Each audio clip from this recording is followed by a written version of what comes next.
when it comes to the Nephilim, then what are the different theories about the Nephilim? I know where you land, but what are some of the other theories that are out there? Probably the most common one in the sort of conservative Christian circles is that the sons of God meant the descendants of Seth, the godly people who are from Seth, and the daughters of men referred to the ungodly descendants of the wicked Cain. And it was intermarriage between these groups is what this passage was talking about. And they come up with some rationalizations which might seem plausible on the surface. I think they are mistaken, but I don't. It doesn't mean they don't hold a high view of Scripture. I just think they're mistaken. That's the difference there. Okay. I mean, for instance, Adam and Eve had other sons and daughters, not just Cain and Seth. There are other lines of humanity coming from Adam and Eve, so they've overlooked those the other parts. Another thing is that not all the descendants of Seth were necessarily bad people, because you look at two of the names, they have the name El in the name of the people in Genesis 4, which implies that the parents gave them a name reflecting that they knew the true God. This is in the line of Cain. Is that what you're saying? Yes. Okay. Oh, that's interesting. Yeah, so it means that the parents may have given them names showing they knew the true God and wanted to dedicate their child to the true God, Elohim. That's the name, El. So does it mean just because Cain was a bad guy doesn't mean all his descendants were bad people? Right. Yeah. Okay. So this idea that you had all the evil on one side, one line, and we're only going to focus on these two lines. Then you've got all the good on the other side. Plus, I heard one speaker, Doug Wilson, recently said, you'd have to explain why is all the masculinity on one side and all the femininity on the other. Well, that's the thing, because if you have intermarriage between these things, why isn't it the other way around? Why don't you have daughters of God and sons of Cain? That's a good point that he makes, and he's a young earth guy as well. The other thing is most of the people of Seth's line were not godly. I mean, most of them were wiped out. Only Noah and his family survived, so most of the Sethites were ungodly as well. Yeah, that's a good point, right. And how is it godly to marry an unbeliever?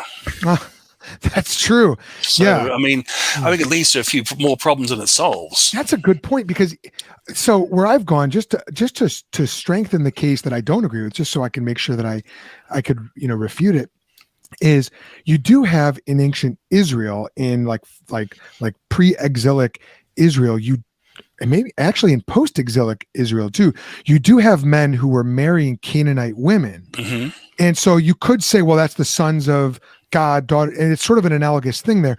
But the sons there are not called righteous or anything like that. I mean, they're clearly condemned. It's viewed as very sinful. But then on the other point, if these people from ungodly nations like Moab, the son of who is formed by incest of Lot and his daughter, and if that's Ruth, she married into the Israelite because she accepted the true Israelite God. So even if you have a bad ancestor, if you accept the true God will accept you.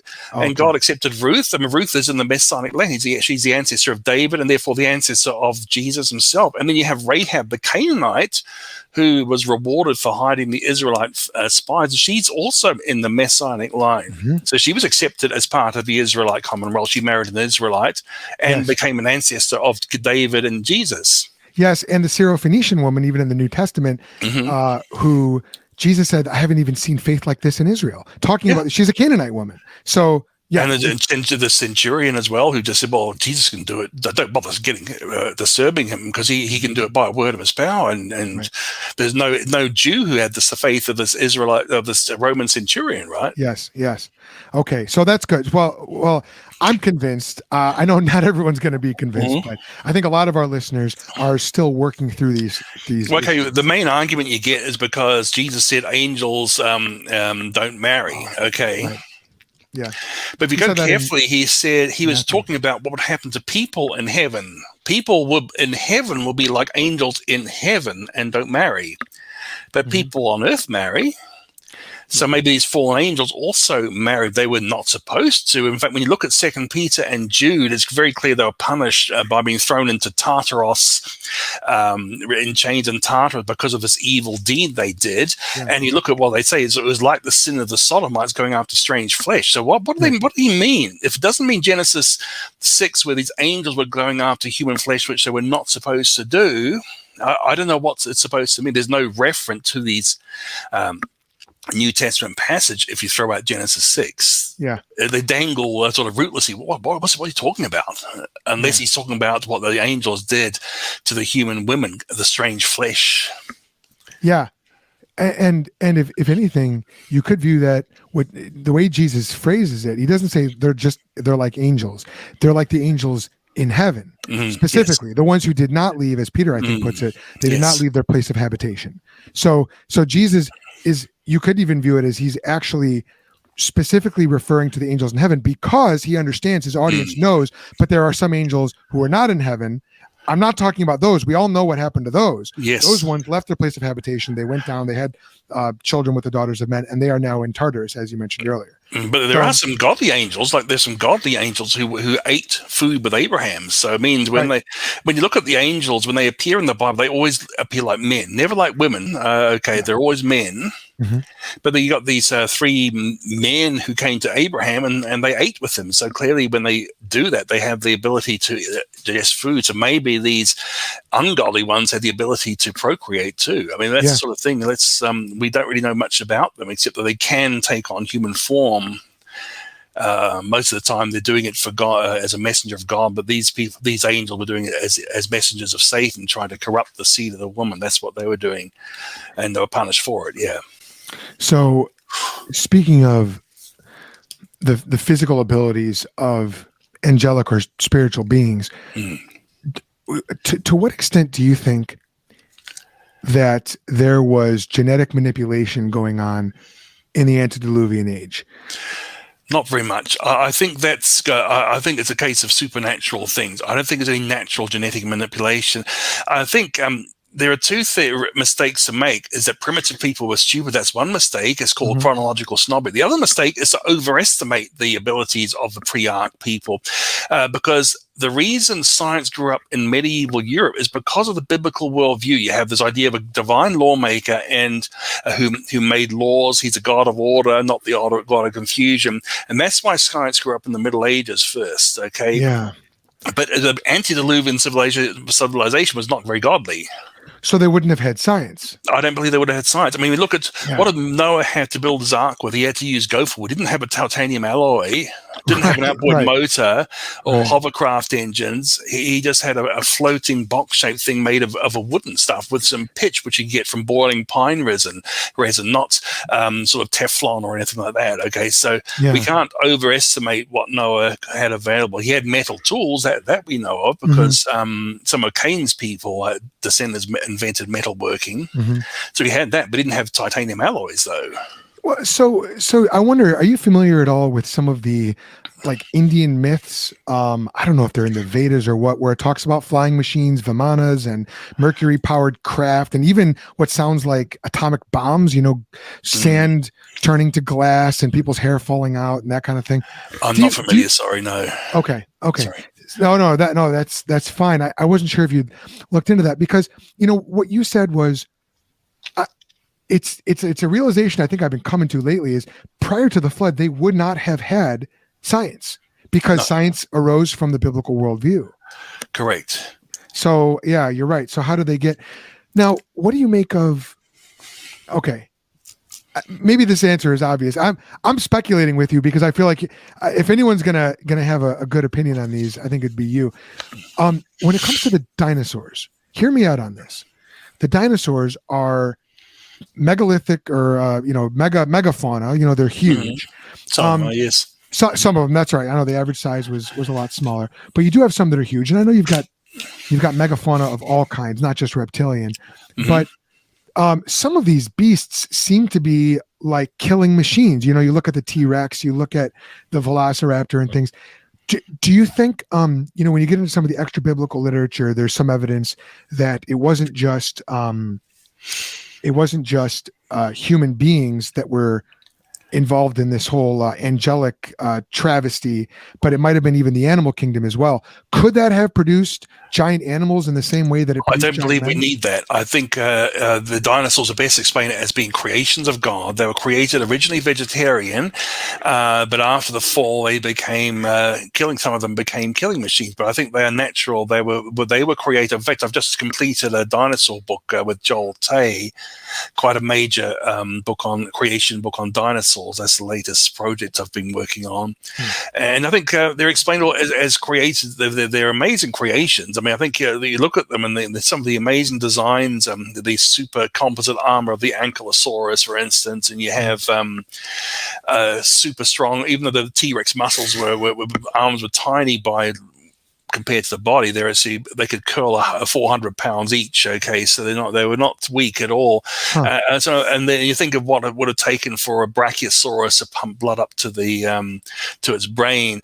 because they've actually only just working out now how giraffes can do it, and Brachiosaurus is 3 times taller than giraffes. So there's some amazing design features there, but I don't think you need to talk about satanic or alien beings to explain the dinosaurs. I think they were created by God. They were part of the fall. They fell and became meat eaters after the fall, and by the time of the flood, some of them were quite clearly meat eaters. You can see things like a T-Rex tooth in a hadrosaur bone, which had healed over. So the hadrosaur, the duck-billed dinosaur, escaped the predator and had a chance for the bone to heal, but the tooth was stuck in the bone. So you see, they were quite clearly predating.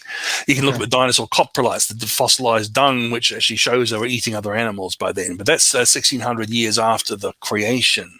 Okay. So created very good, but they became meat eaters after the fall. So I don't think you need any sort of supernatural thing to explain all that. Okay. That's super helpful. I appreciate that. So in that regard, we could look at dinosaurs the same way we look at any meat-eating carnivorous predator.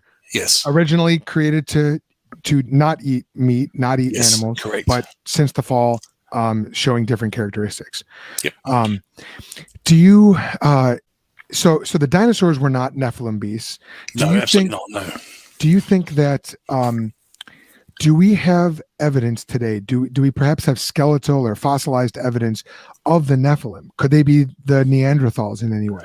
No, see, Neanderthals and things like the Homo erectus and the Denisovans, they were clearly post-flood humans. I mean, you can tell the Neanderthals buried their dead. Okay, so they're not flood deposit. They're actually clearly in a time after the flood, after the Tower of Babel. I mean, you think of what Babel happened. You see, dividing according to family clan groups, and a lot of the family would not have anyone there who knew how to build a city or to even make metals from ores, and so they might find stone as the best stuff they have for tools, and maybe a cave is the best thing they can use for a dwelling. Not because they are stupid people, but just lost a lot of the knowledge that the whole population had acquired, because they're only a small part of that knowledge, and they broke off. I mean, you can tell they're very intelligent people, but they're definitely not Nephilim. No, because the Nephilim were all wiped out by the flood. But what about where it says they were in those days and also afterwards? Is that figurative language? Well, because that Genesis 6 was written, you can tell that God has said, well, I'm going to give mankind 120 years. So he's talking about 120 years before the judgment would come in the form of the flood. So at that time, there were these angels, this B'nai Elohim, which always, by the way, means angel in Hebrew. The word sons of God refers to angels, doesn't refer to people back in the Old Testament. Okay, that's another proof it's angelic. That's what the Hebrew says.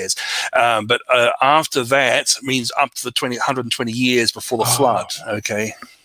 So the 120 years is not the limit on man's lifespan. Well, it can't be, because otherwise the Bible is incorrect, because you've had people living after 120 years long after the flood.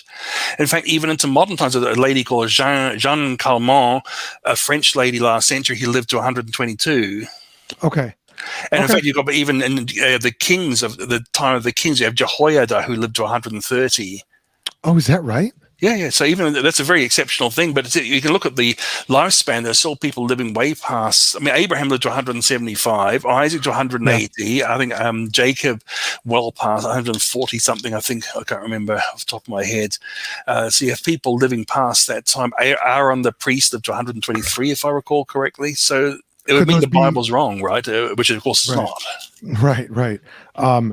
And what about, could the exception prove the rule? In other words, it's so outrageous for someone to live to 122 simply because we all know no one lives past 120 kind of thing. Well, I mean, there are a lot of exceptions then.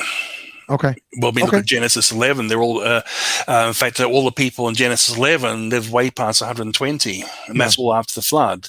Yeah, that's true. Okay, so it's referring to the time till the whole of mankind was going to be judged by the flood. So he's giving mankind 120 years to repent, otherwise a flood would come and destroy them.